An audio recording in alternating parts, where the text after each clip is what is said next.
Hello, welcome to current affairs factory. तो चलिए, बहुत ही डिसअपॉइंटिंग न्यूज़ इंडिया के लिए है कि इंडिया फिर से जो है ना फिसल करके ग्लोबल 100 इंडेक्स 2022 में 101 पायदान, जो 2000 एक तरह से बोल सकते हो 21 में था, अब 107वें पायदान पे चला गया। हालांकि जो टोटल नंबर ऑफ़ कंट्रीज़ है वो डिफरेंट है 2021 से।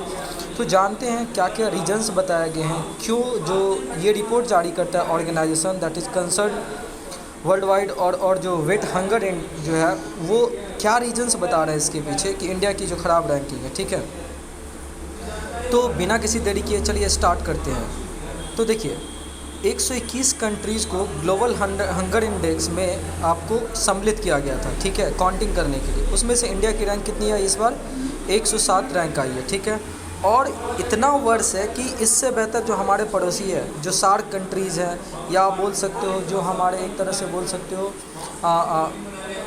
बिम्स्टेक हैं, उसमें जितने भी कंट्रीज़ है वो सब जो है ना, इवन पाकिस्तान, वो भी जो है ना हमसे बेहतर है। तो यहाँ पे देखा जा रहा है कि जो नेपाल है उसकी रैंक 81वीं है। ठीक है, 81 है, पाकिस्तान की 99 है, और जो श्रीलंका है उसकी 64 है। इवन दो अभी श्रीलंका में क्राइसिस भी आया था, और बांग्लादेश जिसकी 84 रैंक है। ठीक है, हम आपको एक चीज़ और बता दें कि ये जो है ना 2021 में इंडिया की रैंक कितनी थी? 101 थी। ठीक है, और जैसा मैंने आपको बता दिया कि ये जो ग्लोबल हंगर इंडेक्स है, jointly published by Concern Worldwide and the Welt hunger life, ये आईडीज कुछ ऑर्गेनाइजेशन है, और कम्प्रीहेंसिवली दोनों जो है ना हंगर को ग्लोबल लेवल पे, रीजनल लेवल पे और कंट्री लेवल पे क्या करते हैं, आपको मेजर करते हैं। तो 107 जो रैंक है इंडिया की वो ग्लोबल लेवल पे है। ठीक है, और इस बार कितने कंट्रीज़ जो है 121 कंट्रीज पार्टिसिपेट किए थे। ठीक है, अगर आप देखोगे तो अगर इंडिया की रैंक अगर पूछे आपसे तो वो तो 107 है, जबकि अगर आपको टोटल 100 नंबर में से आपसे पूछे कि कितना रैंक इंडिया का कितना नंबर आया है, तो आउट ऑफ 100 दैट इज़ 29.1%। ठीक है,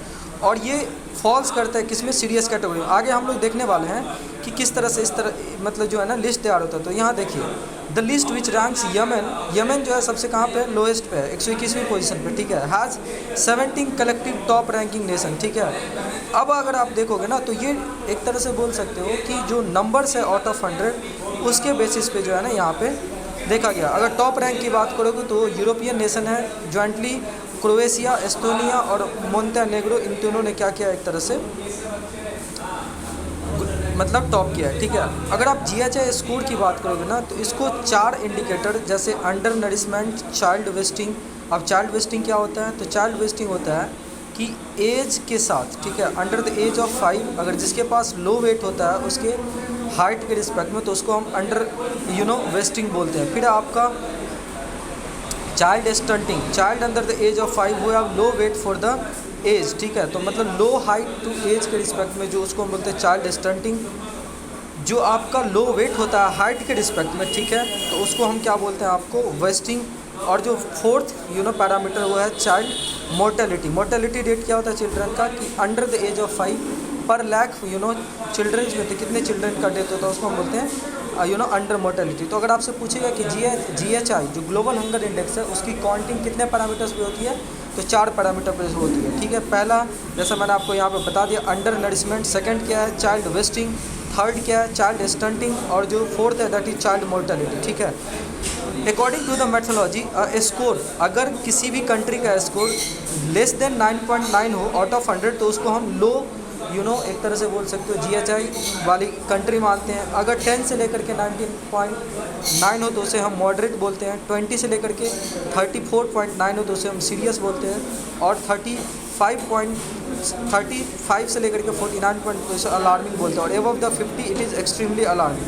तो इंडिया का जो एक तरह से आप देखोगे ना तो 20 कितना है यहाँ पे आपको, जैसा मैंने यहाँ पर बताया था कि इंडिया की जो नंबर है वो कितना है आपको यहाँ पे, दैट इज़ 29.1। तो ये 29.1 किस कैटेगरी में फॉल करेगा, तो आप यहाँ पे देख सकते हो सीरियस कैटेगरी में। ठीक है, और ऐसा देखा जा रहा है कि 2014 जब से एनडीए गवर्नमेंट आई है ना, मोदी 1 और मोदी 2.0, तो उस टाइम से कंटिन्यूसली ऐसा देखा जा रहा है कि 2000 ईस्वी में जो है ना 38.8 अलार्मिंग स्तर पे था। हालांकि उस टाइम पे जो मेथोडोलॉजी थी वो बहुत कम था, पार्टिसिपेशन ऑफ कंट्रीज़ कम था, और अभी जो है 2014 के रिस्पेक्ट में आप बोल सकते हो वो 28.2 चला गया है। ठीक है, जब 28.2 2014 में था।